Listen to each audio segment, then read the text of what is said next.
एक भोजपुरी गांव का पचरा सुनाने जा रही हूँ।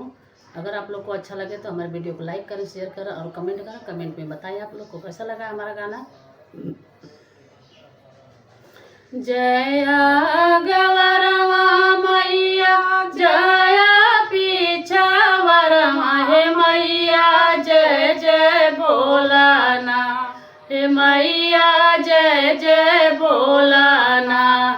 ओही गरीबवन की नगरिया मैया जय जय बोलाना, ओही गरीबवन की नगरिया मैया जय जय बोलाना। जया गवरवा मैया जया पीछावरवा हे मैया जय जय बोलाना, हे मैया जय जय बोलाना। वही गरीबवन की दुवरिया मैया जय जय बोलाना, वही गरीबवन की दुवरिया मैया जय जय बोलाना। जया गवरवा मैया जया पीछावरवा हो मैया जय जय बोलाना, हे मैया जय जय बोलाना। ओही सेवका के दुअरिया मैया जय जय बोलाना, ओही सेवका के दुअरिया मैया जय जय बोलाना। जया गवरवा मैया जया पीछावरवा हे मैया जय जय बोलाना, हे मैया जय जय बोलाना।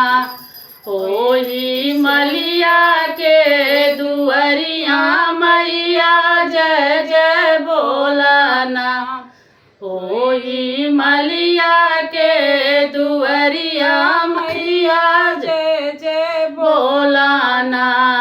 जे तुम्हें गजाड़ा चढ़ावे मैया जय जय बोलाना, जे तुम्हें गजाड़ा चढ़ावे मैया जय जय बोलाना। जया गवरवा मैया जया पीछावरवा हे मैया जय जय बोलाना, हे मैया जय जय बोलाना। ओही कोहरा के दुअरिया मैया जय जय बोलाना, ओही कहरा के दुअरिया मैया जय जय बोलाना। जे तोहर कलसा सजावे मैया जय जय बोलाना, जे तुहर कलसा सजावे मैया जय जय बोलाना। जया गवरवा मैया जया पीछावरवा हे मैया जय जय बोलाना, हे मैया जय जय बोलाना। ओही अहिरा के दुअरिया मैया जय जय बोलाना, ओही अहिरा के दुअरिया मैया जय जय बोलाना।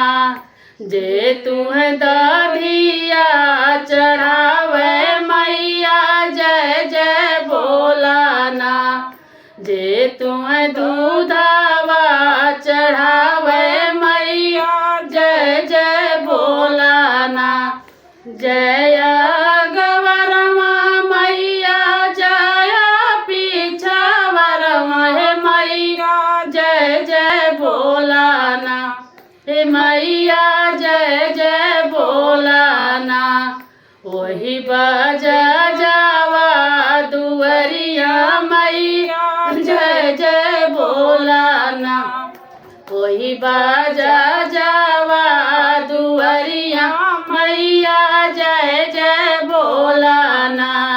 जे तुहर करेला सिंगरवा मैया जय जय बोलाना। जे तुह चुनारी पहनावे मैया जय जय बोलाना। जय गवर महो मैया जय पीछावर महे मैया जय जय बोलाना। हे मैया जय जय बोलाना। ओही भैया लग के पगिया मैया जय जय बोलाना। ओही भैया लग के पगिया मैया जय जय बोलाना। जय गवरमा मैया जय पीछावर महे मैया जय जय बोलाना। हे मैया जय जय बोलाना।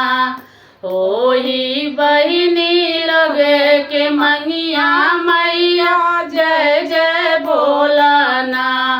ओही बहिनी लगे के मंगिया मैया जय जय बोलाना। जय गवरमा मैया जय पीछावर महे मैया जय जय बोलाना। हे मैया जय जय बोलाना। जे तोहर करेला सेउआ मैया जय जय बोलाना। जे तोहर करेला सेउआ